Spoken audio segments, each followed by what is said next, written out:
Eto na ang aking Rhode Island na lalaki. Ayan, tumatakbo na siya. At eto ang kanyang dalawang inahin. At guys, eto ang aking munting farm. At yung aking dalawang inahin na Rhode Island na yan ay meron ng itlog at last. Oh, see? Umitlog na rin siya at totoo talaga na ang ganda ng itlog niya. Ito ang aking munting farm. Dumadami ng aking mga alagang manok. Mga nagsisilakihan na. Ayan. Ang ganda nilang alagaan. Napaka pala ng Rhode Island. Maamo silang ting alagaan. Tapos ito yung kanyang itlog. Ayan. Isa pa lang yung umiitlog sa kanilang dalawa.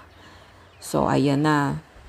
Meron na siyang 7 itlog. Araw-araw yan, umiitlog siya ng isa. At brown eggs talaga. Ang ganda niya. So, may supply na kami ng itlog pero magpapapisa kami niyan para dumami sila. Yan, silang dalawa. Yung isa niya nang umiitlog. Itong medyo malaki, pinakamalaki sa kanilang dalawa. Yan ang umiitlog na. Tapos, ang aking talong ay maraming bunga ngayon. Ayan. Dadalawa lang yung puno ng talong ko natitira. At ang dami niyang bunga kasi 2 beses nang umulan.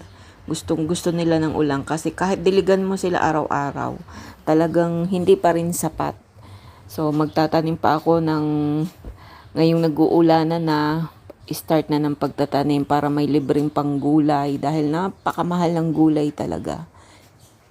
Ang sarap pa naman ng talong, pag organic talaga siya, manamis-namis.